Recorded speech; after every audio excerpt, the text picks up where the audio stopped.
Amanda Witzel of Sew Something with Amanda Witzel, and today I'm going to show you how to make a fat quarter bag. This is a cool little bag that is self-lined, which means that the inside looks as good as the outside, and it is made from what is called a fat quarter. A fat quarter came about from quilters always want to have a lot of different small amounts of fabric, and what we used to get is quarter yards cut, but all you had to work with was 9.5 inches, whatever a quarter of a yard is. And some brilliant person came up with the idea of cutting a half of a yard of fabric in half on the folded edge. Fabric has what are called selvage edges on each end of the width of fabric. They are what connects the fabric to loom for weaving. Sometimes the selvage edge is very obvious, like this side. Sometimes it is no more obvious than what it is on the other side. If you could look as closely to this fabric as I am, you would see that there are a lot of little holes all the way down this edge, which you don't want in your fat quarter bag or your quilt or your garment.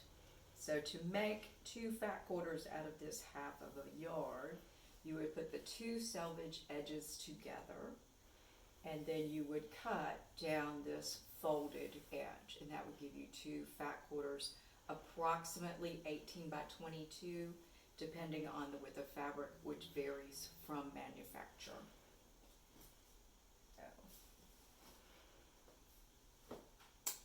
The first thing you're going to do is fold under the top edge of your bag. On this particular fabric, because it is directional, I chose to have my ice skates sitting the right way on my bag. So I am folding under the edge of the long piece, the long side, the 22-inch piece. Normally, I would do the folding edges on the 18-inch side. Obviously, you can see it doesn't matter, but the point about the directional fabric is good because you don't want your ice skates upside down. So the first is to fold under 1/4 inch and then fold that down 1 inch and press it.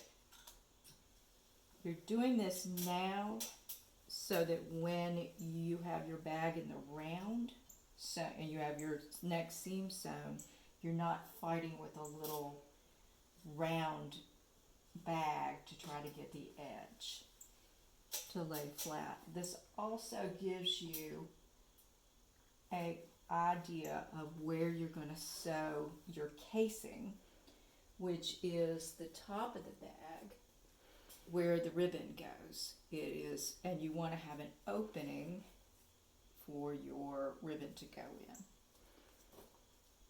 So you've ironed that flat and you've got a good edge on it. You open it back up and you have the edge right here, where the folded edge, and if you need to, it depends on your fabric whether or not it would show through. You can mark it with any kind of marking tool. On this fabric, since nothing shows through, I marked it with a pen. If you have a light fabric that you don't have any way to mark it, you can just put a pin in that. All right, so you're going to put the right sides together.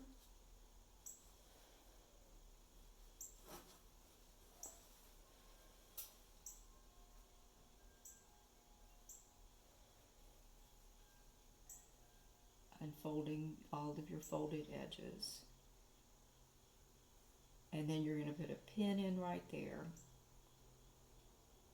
And you can put a pin in the other folded edge. What I want to make sure that you do is that you sew a 1/2 inch seam, and you're going to sew to that line. You always take your pin out before you sew. You don't sew over it, and you sew 2 stitches beyond it and then back stitch, and then you start sewing 2 stitches above this line, and again back stitch really well, and then sew all the way to the end.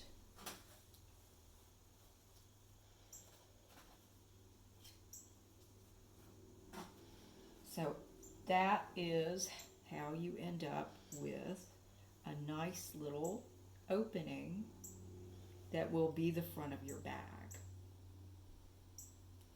So once you've gotten the seam sewn, you're going to put the seam in the center. The easiest way to find that is to fold, get it approximately in the middle, and then fold your bag in half to find the center, that you've got that your seam right there in the center. And you're going to iron it open like I have here.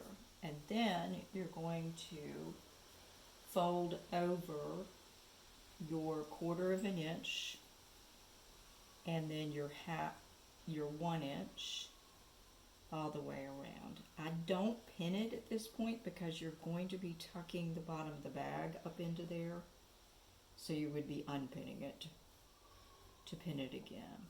And you just want to get it roughly in place and iron it again to keep it in place. Alright, so the next step is, this is your pressed edge up here, this is your open bottom edge. You want to find the bottom of your bag and sew a line across. You find that by folding up your raw edge up to where your raw edge will come underneath. So that's how you determine where that is. If you then iron it,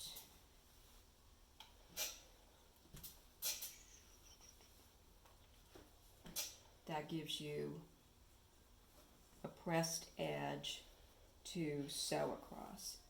Again, on this fabric I did mark it with a pen. The other option is to use tape to lay down across there and sew along the edge of the tapes, because you're just sewing blind and you have no way of using like the edge of your presser foot.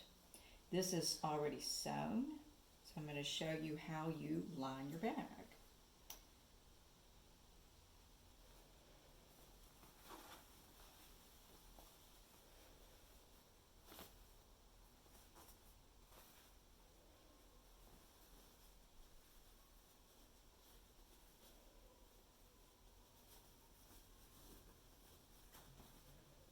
You just have to keep pushing into the corners, and doing this sometimes helps.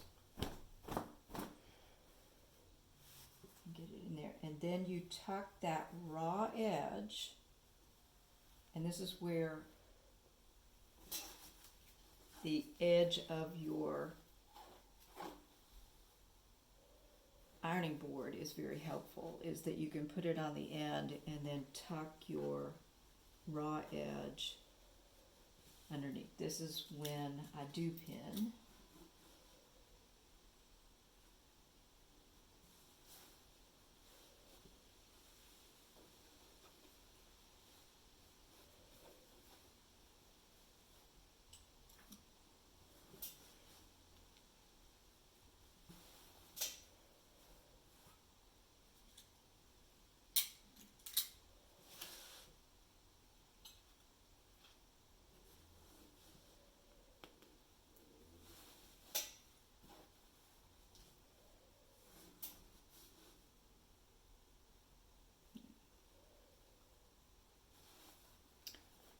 Then you are going to sew right along the very bottom of this folded edge. And the reason why you wanted to make sure that you sewed a little bit to the inside of those original marking lines is that you don't want your opening to go beyond that folded edge.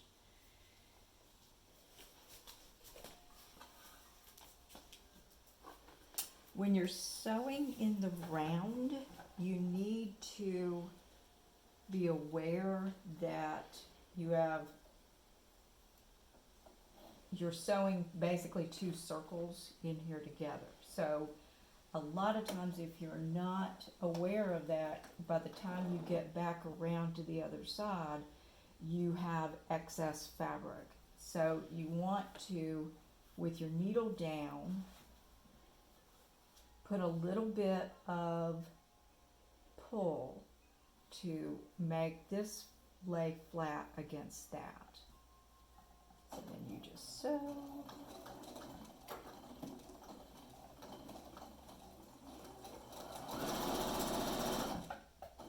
Stop with your needle down, work your bag around.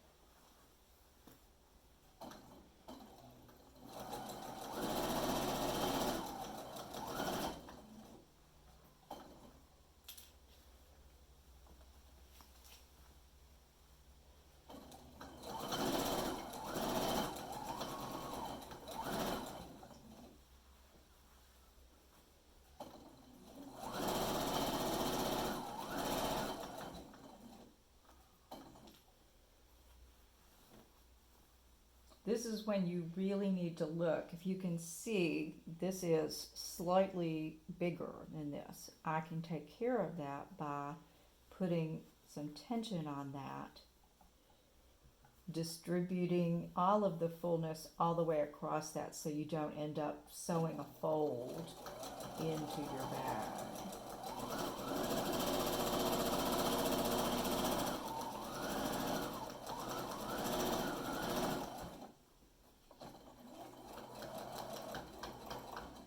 And you sew past where you started and backstitch.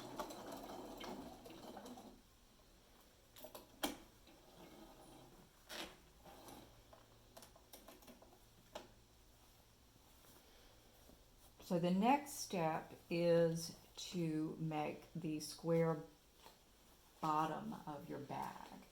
One of the things I will tell you is that leaving the bag without squaring up the corners does make a nice bag if you want to give someone a book and make a bag to go in it, a book, not making the corners, squaring the bottom up gives you a nice bag for that. So that's one possibility. At this point, you have to make the bottom corners on the wrong side of the bag. So this is the right side because that's where your opening is for your casing. So you need to turn your bag the other way. And this is when you really want to poke your corners together. And there's a number of different tools that can be used for that. There's this little thing that is very useful. It is not a good idea to use scissors with a point. But child scissors are really good because it's a dull and you can get in there and really poke that corner without poking a hole in your bag. Right, so the next thing you do to make a square bottom is you sew corners. You want to find your bottom seam and it goes in the middle of this triangle. And you're going to sew 2 inches in from that corner, from that point. And you can use the lines on your mat or any kind of a ruler to mark the 2 inches. And then to give yourself something to sew against, you can put a piece of tape down on the 2 inches. And then you are going to sew across that right there.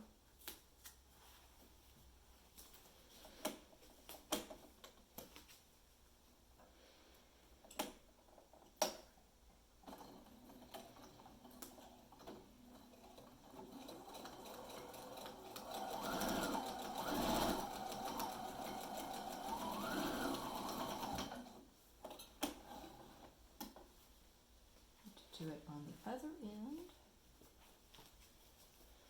Another way to mark where to sew is to put a piece of tape down on your sewing machine and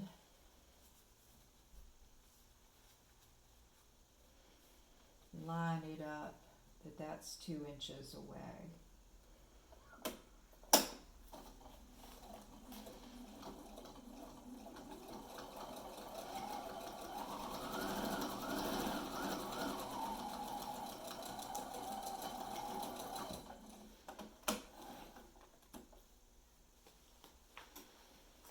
So that's the bottom of your bag. You do need to take a needling thread and tack down these little dog ears.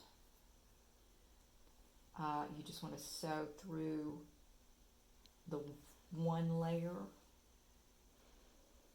so that these will stay flat in the bottom of your bag. I'm not doing that exceptionally well, but it gives you the idea. And then you turn your bag right side out. And this is again a place where you want to work your corners out. And it makes a nice little flat bottom to your bag. And then I use grosgrain ribbon for my tie. I cut 22 inches and thread it through the casing with a safety pin. Back up.